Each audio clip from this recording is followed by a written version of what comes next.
el problema de la desigualdad, que es el problema que plantea el panel, nosotros ponemos una hipótesis de una posible solución que son las ciudades rebeldes. ¿Y qué queremos decir con esto? Que la desigualdad no es un problema económico.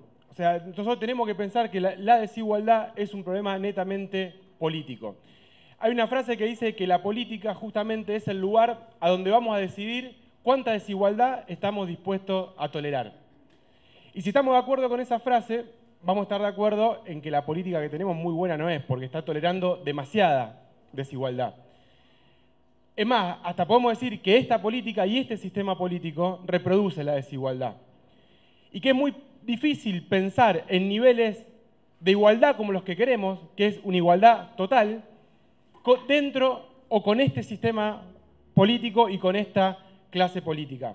Digo, nosotros tenemos una democracia que funciona con el 30% de la gente afuera. El 30%. O sea, de 10 personas, 3%, digamos, es mucha gente la que hoy no está formando parte de la discusión y de la cual se le están negando absolutamente todos los derechos. Entonces mi pregunta es, ¿qué democracia tenemos que prescinde del 30% de la población? Eso no es una democracia, o por lo menos es una democracia bastante fallida. Entonces, digo, uno pregunta, ¿por qué pasa eso y por qué lo permitimos? Digamos, ¿por qué la política muchas veces, y creo que les debe pasar a todos cuando prenden el televisor y ven que están discutiendo otra cosa? Digo, en este momento de angustia social, de que todos los días vemos lo que pasa, uno prende el televisor y están discutiendo de la tasa de no sé cuánto, del dólar de Turquía. Y no, digo, ¿a quién le están hablando?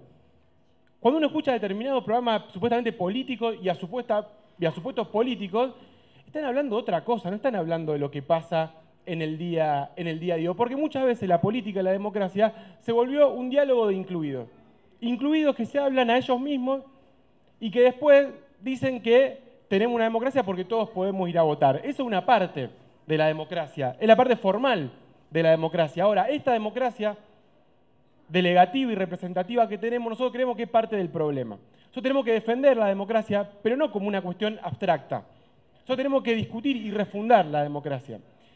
Hay dos premisas básicas que esta democracia representativa no cumplió, y también en esa idea de que con la democracia se come, se cura y se educa. Bueno, para el 30% de la sociedad de los argentinos de Rosarino ni se come, ni se cura, ni se educa. Y hay dos cosas en las que falla esta democracia representativa. Una, la idea de que yo voto y ese alguien gestiona mis intereses. O sea, alguien va a resolver por mí defendiéndome en ese lugar, en el Consejo, en el Congreso, en la Presidencia. Bueno, fallaron en eso. No lo hacen. O por lo menos no lo hacen la mayor parte del tiempo. Entonces esa faceta de la representación falla. La otra faceta de la representación es que sean como nosotros, que sean parecidos a nosotros. Y la realidad es que la mayoría no vive como vivimos la mayoría. Digamos, hay una cantidad de privilegios que siguen existiendo. Entonces, para nosotros, para terminar con la desigualdad, hay que refundar la democracia. Y la democracia la tenemos que refundar del lugar donde nació, que son las ciudades. Nosotros tenemos la posibilidad de que desde las ciudades, desde la proximidad, desde el protagonismo, desde la escala que nos permite la ciudad, construir una democracia realmente protagónica, una democracia realmente revolucionaria, que pueda asumir los problemas de la mayoría y que pueda proponer soluciones para la mayoría.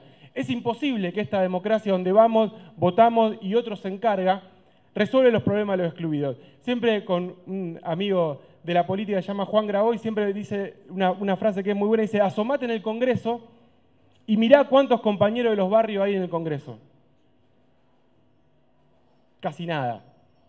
Asomate en los consejos. Bueno, nosotros llevamos a Eduardo Trasante por eso a las elecciones. Si las instituciones del Estado no se parecen a la gente común que vive afuera, difícilmente, más allá de que tengamos ideas más de un lado o más del otro, difícilmente podamos dar respuesta a los problemas que tenemos. Entonces creo que hoy estamos haciendo un primer paso para construir esa ciudad rebelde y el primer paso es ver esta hermosa postal de camisetas de distintos colores. La clave para una democracia distinta, para una democracia revolucionaria es la diversidad. Sin diversidad no hay democracia revolucionaria, no hay ciudades rebeldes. Tenemos que ser capaces de sacarnos de encima determinados prejuicios, juntarnos, mezclarnos y de esa forma construir una democracia diferente y una política que dé respuestas a los verdaderos problemas. Por eso creo que Después seguimos hablando, pero la buena noticia es esta imagen. Yo estoy muy contento de estar acá, de que estemos todos acá, de que nos podamos encontrar y simplemente cerrar con esa frase del Che que usamos muchas veces, que dice de que si fuéramos capaces de unirnos, qué cercano y qué maravilloso sería el futuro. El futuro lo estamos construyendo entre todas acá. Felicitaciones. Intentando buscar un hilo entre todas las cosas que se dijeron, cuando se habla esto del problema cultural y de que cómo puede ser que los pobres voten ricos, y creo que Argentina es llegamos al paroxismo, o que las mujeres voten a un machista, es el problema político. Digamos, cuando yo arrancaba diciendo que la desigualdad es un problema político, justamente el problema político que tenemos es que hay ese 1% que toma las decisiones, es capaz de hacer pasar sus intereses individuales como los intereses de todos. Entonces así llegamos a defender a grandes terratenientes cuando no tenemos ningún pedazo de tierra. Es así que llegamos a defender a grandes empresarios cuando nuestro único capital es el trabajo. Bueno, gente, eso es la política. Y no es solamente engaño, es una lucha política, es una lucha de sentido que se construye todos los días. Entonces lo que nosotros tenemos que hacer a eso es darlo vuelta. Y se puede hacer eso. Y eso es un problema de poder. Y lo que tenemos que hacer, justamente porque el cambio que queremos hacer es mucho más grande que ganar una elección, y incluso es mucho más grande a cambiar una constitución, es poder generar un poder diferente. La constitución, las leyes, está lleno de derechos garantizados. Si uno lee la constitución, la sociedad debería ser maravillosa. Ahora, no hay un poder que pueda hacer operativo esos derechos que tenemos. Sí hay un poder que hace operativo los derechos de las minorías. Entonces esa es la clave, poder generar un poder diferente. Por eso una de las claves es generar un poder diverso. Y lo que siempre aparece cuando hablamos de la angustia que decía la Fer, de que no hay que desanimarse, que parece que es imposible. Los problemas son tan grandes, las desigualdades son tan grandes y son tan antiguas, que parece que fuera imposible. Nosotros siempre decimos una frase de que las cosas no son así, sino que están así. Entonces se pueden transformar. Si nosotros pensamos que las cosas son naturalmente así, no las vamos a poder transformar nunca. Ahora, si vemos que las cosas están así, que son producto de una lucha, que son producto de vencedores y vencidos, bueno, entonces ahí nos vamos a convencer de que alguna vez fue distinto. Y por ende vamos a poder pensar en un mañana diferente. Y tenemos ejemplos en la historia de eso. Y no solamente tenemos que buscarlo en los libros de historia y remontarnos a grandes revoluciones de siglos pasados. Hoy estamos siendo contemporáneos con una revolución que es la revolución feminista. Y las mujeres nos están enseñando, miren, si había algo que parecía que era imposible de transformar, ni siquiera de poner en discusión el patriarcado es más antiguo que el capitalismo. O sea, es más antiguo que el neoliberalismo, que el capitalismo. Digo, está de hace cientos y cientos de años.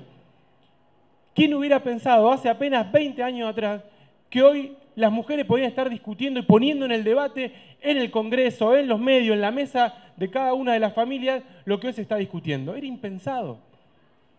Sin embargo, se puede. Entonces tenemos que tomar, porque si no siempre vemos la parte desesperanzadora, solo vemos lo que hace Macri, lo que hace el gobierno, lo que hace el neoliberalismo, y no vemos a las pibas en las calles. Sí, las vemos.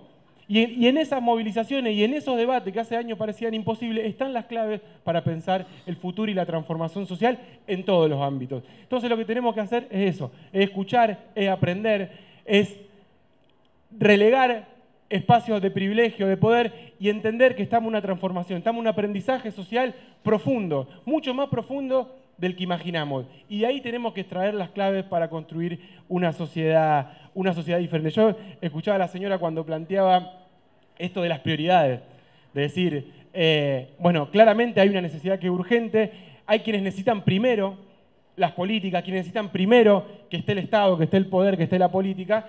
Y me acordaba de una canción de un uruguayo que se llama Alejandro Balvis, que la pueden buscar, que dice, todos tus reclamos pueden que estén bien, pero hay unos cuantos antes. Y me acordé de esa canción, y después me acordé de otra canción, cuando oí una palabra que es la igualdad, que es la que dice el panel, la que decía el señor, que la tomo prestado de otra remera, que dice que la batalla es para que reine en el pueblo el amor y la igualdad. A por ello.